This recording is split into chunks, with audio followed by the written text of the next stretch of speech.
Hello everybody, welcome back to my YouTube channel. और आज के वीडियो में हम लोग डिस्कस करने वाले हैं ज्योग्राफी के आगे के कंसेप्ट को, जो कि है डेक्कन प्लेटो।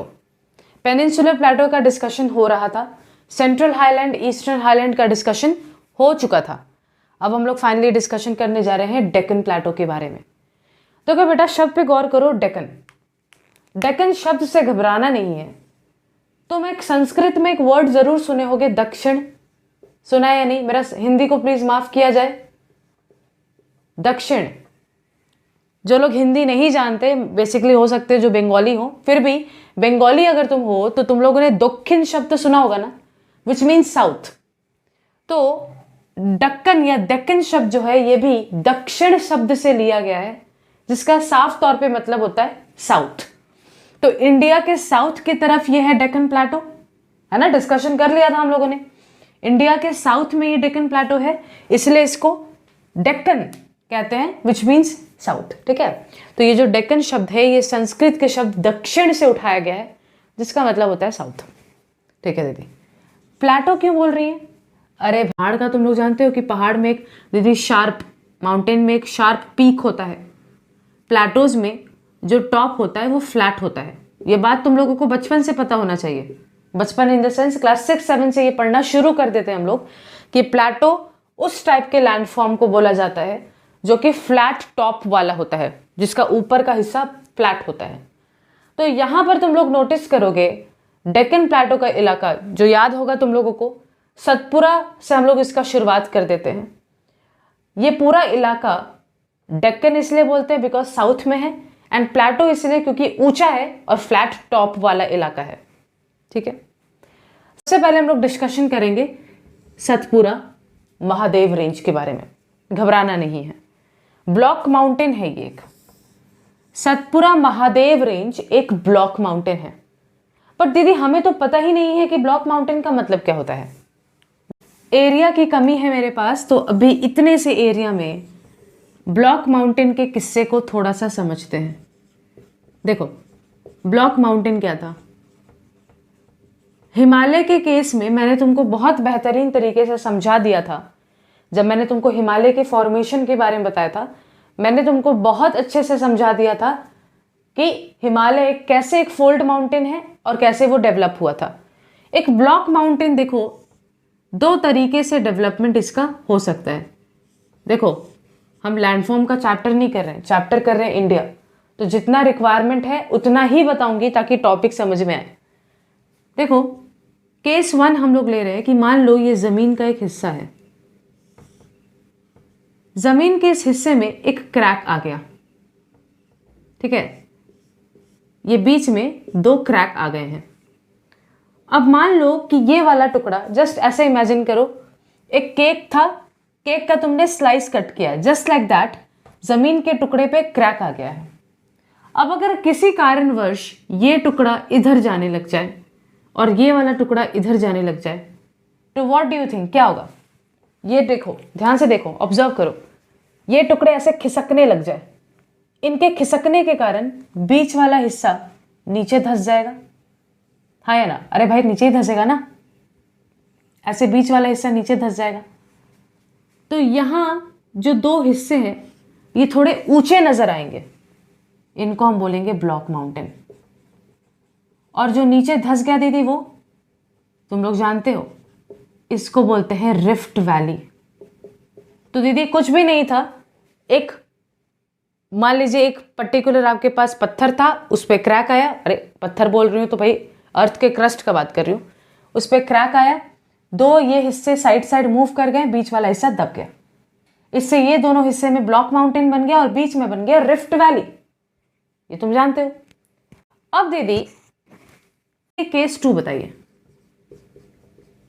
केस 2 में शुरुआत वैसे ही करते हैं, बीच वाले हिस्से में क्रैक आया है ऐसे करके, लेकिन अब ये दूर जाने के बजाय, देखो यहां दूर जा रहा था, अब ये सामने आ रहे हैं।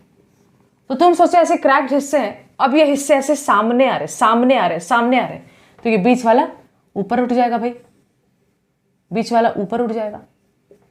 इस ऊपर उठे हुए हिस्से को हम कहेंगे ब्लॉक माउंटेन। और देखो यहाँ पे 2 हिस्सा थोड़ा नीचे लग रहा है, ये वाला हिस्सा थोड़ा नीचे है हाइट में, ये भी नीचे है, इन दोनों को हम बोलेंगे रिफ्ट वैली। तो दीदी केस 1 में जब ये दूर भागे तो बीच का हिस्सा नीचे दबने के कारण बीच में रिफ्ट वैली बना और आसपास ब्लॉक माउंटेन। और केस 2 में दोनों के इस तरीके से सामने आने के करीब बीच वाला हिस्सा उठ गया और यहां बन गया रिफ्ट वैली। ठीक है बेटा, बात समझ में आ गया? ये आप क्यों बता रही हैं? क्योंकि बेटा सतपुरा जो रेंज तुम देख रहे हो, सतपुरा रेंज बोलो या सतपुरा महादेव रेंज बोलो, कोई फर्क नहीं है। हुआ ये कि सतपुरा एक ब्लॉक माउंटेन है और महादेव कुछ समय पहले इसके साथ जुड़ा ही था, बट अभी आज उसको एक सेपरेट माउंटेन रेंज की तरह ही ट्रीट किया जाता है, अलग अलग मानते हैं। कई लोग इसको साथ में भी मानते हैं। सतपुरा महादेव रेंज बोलो या सतपुरा अलग से बोलो, महादेव रेंज अलग से बोलो, तुम्हारा मन है, कोई इसमें रुकावट या कुछ भी झंझट नहीं है। ध्यान से समझो दीदी, ये जो सतपुरा रेंज है ये एक ब्लॉक माउंटेन है, बट ये डेवलप कैसे हुआ जरा समझते हो उस चीज को। देखो तुम लोग जानते हो, जब हिमालय के बारे में मैं बता रही थी कि हिमालय कैसे बना था, मैंने तुम लोगों को बताया था कि इंडिया का जो हिस्सा है ये ओरिजिनली गोंडवाना लैंड का हिस्सा था। अल्टीमेटली ये कट के फिसलते हुए गया चाइना प्लेट की तरफ, यूरेशियन प्लेट की तरफ, और टकरा करके आज वहां हिमालय दिखाई दे रहा है। तो तुम बताओ, अगर इतना बड़ा जमीन का टुकड़ा ऐसे करके धड़ाक से टकराया होगा तो क्या जमीन के हिस्से पे क्रैक नहीं आए होंगे? तुम सोचो ना, ये इंडिया है, मान लो यहां पे मैं एक और इंडिया ड्रॉ कर रही हूं, ठीक है, समझने के लिए माफ किया जाए मेरे इंडिया के ड्राइंग पे। मैं बोल रही हूं कि तुम बताओ, इतना बड़ा इंडिया का हिस्सा ऐसे जाके टकराया होगा तो भाई जो जो हिस्सा बहुत कमजोर रहा होगा इंडिया में, वहां पे तो क्रैक आ ही गए होंगे। यहाँ पे 2 मेजर क्रैक देखने को मिला बेटा। यहाँ पे एक बहुत ही मेजर क्रैक है, यहाँ पे एक बहुत ही मेजर क्रैक है।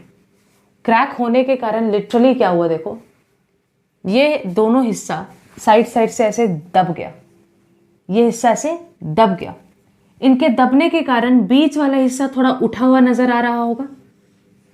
तो अभी जस्ट तुमको मैंने बताया था, सिनारियो याद करो ब्लॉक माउंटेन का, केस नंबर 2 याद आ रहा है? बीच वाला हिस्सा उठा हुआ नजर आ रहा है और साइड साइड में धस गया हिस्सा। देखो ये यहां पे धस गया इलाका, ये इलाका भी धस गया, बीच वाला हिस्सा उठा हुआ नजर आ रहा है, और यही बेटा सतपुरा माउंटेन है। सतपुरा माउंटेन यही है। तो दीदी सतपुरा बोलिए या सतपुरा महादेव रेंज बोलिए, ये एक ब्लॉक माउंटेन है।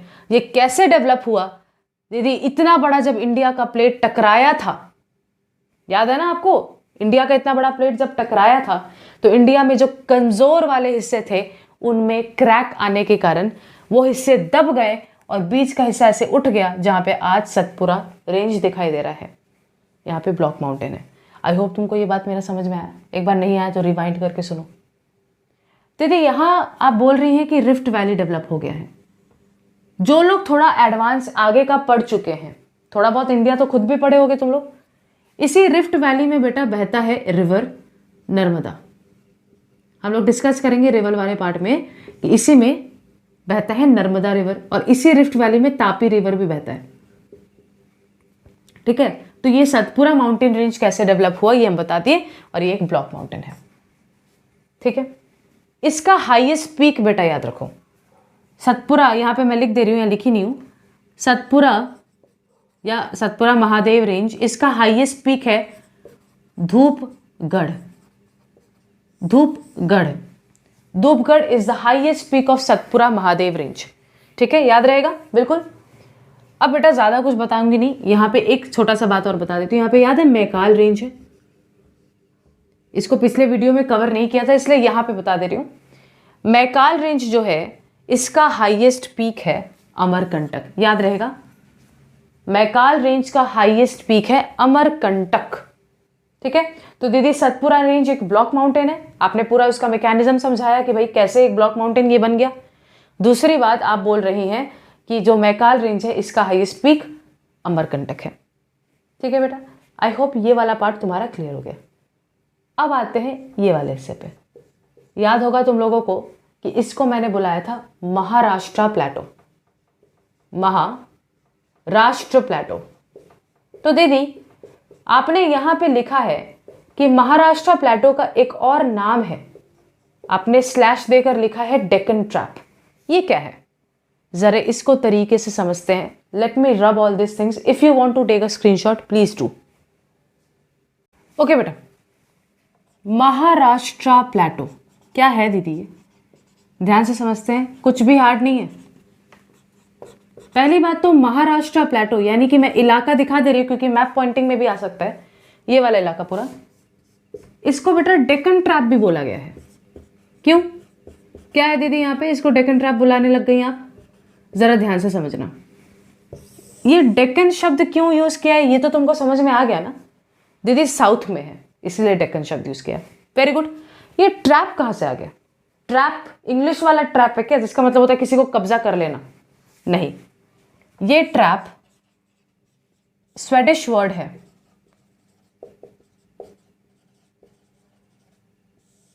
तो तुम मुझे सर्च करके कमेंट में बताओ कि स्वेडिश ये भाषा कहां पे बोला जाता है। ठीक है, तो ये ट्रैप एक स्वेडिश वर्ड है जिस वर्ड का बेटा मीनिंग होता है स्टेप्स। बता रही हूं देखो, याद है अभी थोड़ी देर पहले जब मैं सतपुरा रेंज पढ़ा रही थी मैंने तुमको बताया कि इंडिया का जब इतना बड़ा प्लेट टकराया तो इंडिया के जमीन पे क्रैक्स आ गए, और कुछ क्रैक्स इतने गहरे थे कि देखो अगर क्रैक इतने गहरे होंगे तो दीदी गहराइयों से लावा बाहर निकलने लगेगा, हाँ या ना? अरे भाई अगर अर्थ पे क्रैक कुछ ज्यादा ही गहरे हो गए तो गहराइयों से, इंटीरियर से लावा बाहर निकलने लग जाएगा, लावा फूटने लग जाएगा बाहर। अब देखो बेटा लावा दो तरीके से बाहर निकल सकता है, एक तो इरप्शन के तरीके से, बता रही हूं डोंट वरी, और एक है फीसर इरप्शन या फीजर इरप्शन। बात समझो, यहां पे इरप्शन के साथ मुझे वोल्केनिक शब्द भी यूज करना चाहिए था। दो तरीके से लावा निकल सकता है, या तो वोल्केनिक इरप्शन ये एक तरीका हो सकता है, या फीजर इरप्शन। दीदी वोल्केनिक इरप्शन का मतलब क्या, मतलब बहुत ज्यादा, मान लो ये क्रैक है, बाय द वे एक और चीज मैं बता दूं एमसीक्यू के रूप में, ये जो डीप क्रैक्स होते हैं ना जहां से लावा निकलने लग जाता है, इस डीप क्रैक को वेंट बोला जाता है। तो दीदी जब वेंट कुछ ज्यादा ही डीप होता है और लावा का कुछ ज्यादा ही प्रेशर होता है तो ये बहुत ज्यादा फोर्स के साथ बाहर निकलता है, बहुत ज्यादा फोर्स के साथ निकलता है, और अल्टीमेटली ये एक पहाड़ बना देता है जिसको तुम लोग वोल्केनिक माउंटेन बचपन से कहते आ रहे हो। तो दीदी वोल्केनिक माउंटेन बनने के लिए लावा का बहुत फोर्स के साथ निकलना बहुत जरूरी है। ठीक है, तो अगर वोल्केनिक इरप्शन होता है, बहुत तेजी से लावा निकलता है, तब जाकर वोल्केनिक माउंटेन बनता है। बट कभी कभी ये क्रैक्स ज्यादा गहरे नहीं होते हैं बेटा, ओके, जिसके कारण लावा बहुत प्रेशर के साथ नहीं निकलता, तो ये धीरे धीरे निकलता है और जमीन पर फैलता है।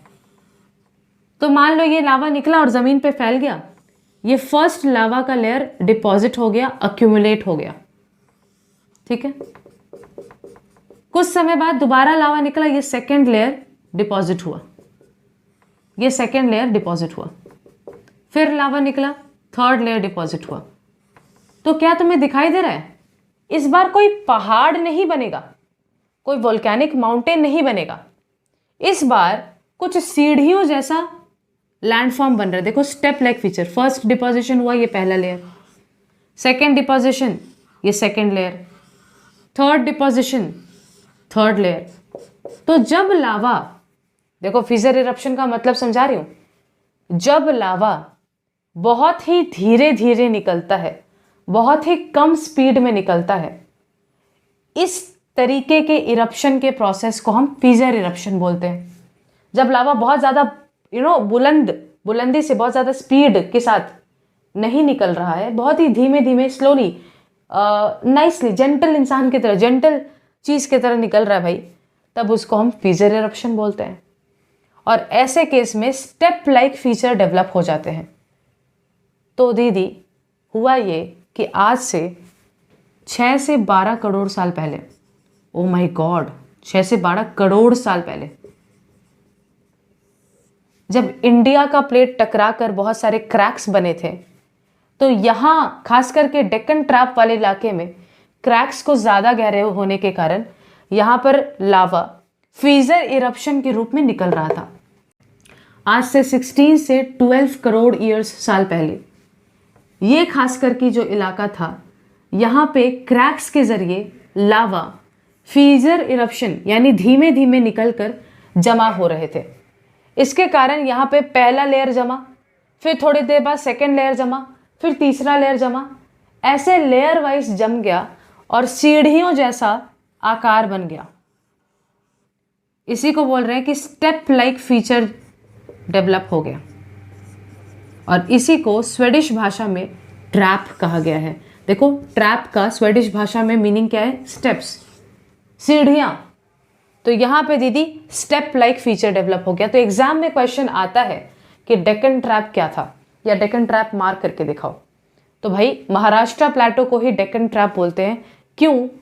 आज से 6 से 12 करोड़ साल पहले जो क्रैक्स थे, उन क्रैक्स के जरिए लावा फ्रीजर इरप्शन के माध्यम से निकला, के मेथड से निकला, और स्टेप लाइक यानी कंटिन्यूसली वॉल्केनिक माउंटेन नहीं क्रिएट कर पाया, क्योंकि इतना ज़्यादा स्पीड नहीं था, इतना ज़्यादा फोर्स नहीं था उसके पास। बिछते गया, अक्यूमुलेशन का लेयर बनते गया, और इसी को बोला गया है डेक्कन ट्रैप। ठीक है, तो बेटा ये इंपॉर्टेंट है, आता तो है एग्जाम में। आई होप तुमको समझ में आया डेक्कन ट्रैप के पीछे का कॉन्सेप्ट। मैं बहुत ही तरीके से, बहुत ही स्लो बताती हूँ। बहुत लोगों को प्रॉब्लम हो सकता है कि अगर मैं स्लो बोल रही हूँ, आप वीडियो को फास्ट करके सुन लो। आई हैव नो इश्यू, मैं थोड़ी ना जा करके देखने वाली हूँ आपके घर में कि आप फास्ट सुन रहे हो, स्लो सुन रहे हो। ठीक है, बट जिस स्पीड में मुझे लगता है कि मुझे समझ में आ जाएगा, जिस स्पीड में, मैं उसी स्पीड में बताने का कोशिश भी करती हूँ तुम लोगों को। ठीक है, तो हम लोगों ने सतपुरा महादेव रेंज के बारे में डिस्कस कर दिया। Satpura Mahadev range is a block mountain. Highest peak क्या था? धूपगढ़। मैकाल रेंज का हाईएस्ट पीक अमरकंटक। महाराष्ट्र प्लेटो को डेक्कन ट्रैप भी बोलते हैं, और इसके पीछे का पूरा कंसेप्ट समझ लिया। अब समझते हैं कर्नाटका प्लेटो को। इसके बारे में बस एक बात है जो मुझे बताना है, इंपॉर्टेंट है वो। ओके बेटा, देखो ये वाला जो चीज़ है ना, ये इसको हम लोगों ने कहा कर्नाटका प्लेटो। कर्नाटका प्लेटो। ठीक है, एक बात मेरा सुनो। हम लोगों ने कर्नाटका प्लेटो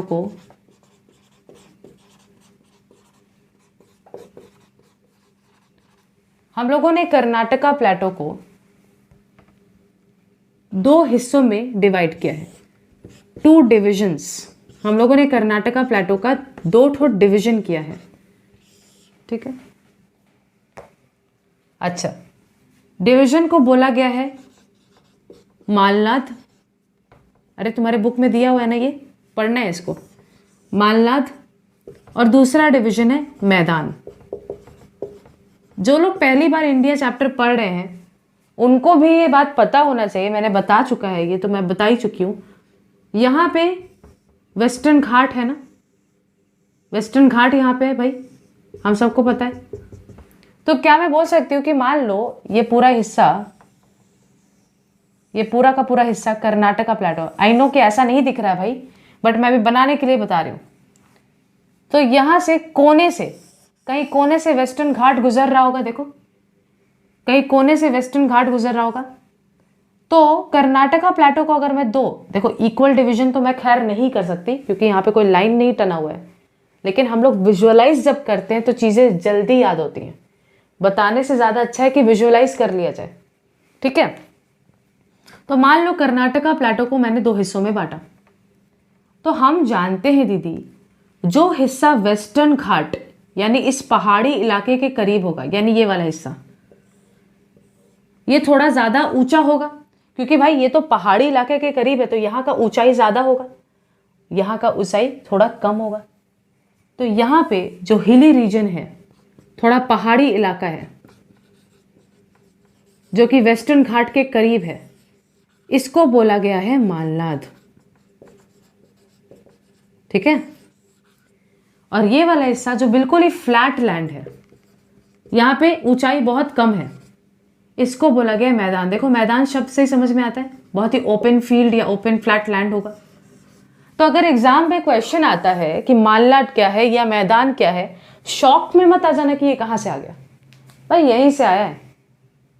दीदी कर्नाटका प्लेटो को आपने दो हिस्सों में बांटा, मालनाड और मैदान। मालनाड वो हिस्सा है जो वेस्टर्न घाट के करीब है, इसलिए ये थोड़ा पहाड़ी इलाका है, इसका ऊंचाई ज़्यादा है। जबकि फ्लैट लैंड जो है, जो मैदान है, इसका ऊंचाई कम है। तो तुम लोग चाहो तो डिफरेंस खुद में ही बना लो कि कर्नाटका प्लेटो का वो हिस्सा जो थोड़ा हिली रीजन पे पड़ता है, पहाड़ी इलाका है, उसको मालनाड कहा गया है, और जो फ्लैट लैंड है उसको मैदान कहा गया है। मालनाड का हाइट ज़्यादा है, मैदान का हाइट कम, ये बता सकते हो तुम। ठीक है, ठीक है बेटा, I hope that this is clear, है ना। और लास्ट में आता है तेलंगाना प्लेटो। इसके बारे में मुझे कुछ भी नहीं बताना, बस इसका लोकेशन देख लो, तेलंगाना प्लेटो। ठीक है, इसके बारे में कुछ भी मुझे नहीं बताना है। मैं चाहूँ तो इसी वीडियो में आगे वेस्टर्न घाट और ईस्टर्न घाट भी बता दूँ, बट मेरा वीडियो बहुत लंबे होने के कारण एक्सपोर्ट में बहुत प्रॉब्लम होता है मेरे को, इसलिए मैं इस वीडियो को यही रोक रही हूँ। तुम लोग खुद का एक कॉपी बना के ज़रूर आई होप रखे हो, जहाँ पे तुम बस मेरे वीडियो में जो जो मैं लिख रही हूँ वो तुम कॉपी में नोट डाउन करते हो, ताकि एंड मोमेंट में तुमको रिवाइज करने में सहायता या मदद मिले। I hope this is clear. मिलते हैं अगले वीडियो में, जहाँ पे हम वेस्टर्न घाट और ईस्टर्न घाट के डिफरेंस को देखेंगे, जो कि एग्जाम में बहुत ही ज़्यादा इंपॉर्टेंट है, पूछा जाता है, और कईयों के तो सिलेक्शन एग्जाम में आया भी होगा, प्री बोर्ड्स के एग्जाम में। अगर कोई वीडियो देख रहा है और जिसके प्री बोर्ड्स के एग्जाम में वेस्टर्न और ईस्टर्न घाट का डिफरेंस आया, प्लीज़ कमेंट में लिख दो, ताकि लोगों को ट्रस्ट हो कि मैं यहाँ पे कुछ भी फॉल्स बात नहीं बोल रही हूँ। ठीक है, ये बहुत ज़्यादा इंपॉर्टेंट है, इसको पढ़ना ही पढ़ना है। और वेस्टर्न घाट ईस्टर्न घाट नेक्स्ट वीडियो में करते हुए हम लोग अल्टीमेटली मेघालय प्लेटो को भी समझ लेंगे।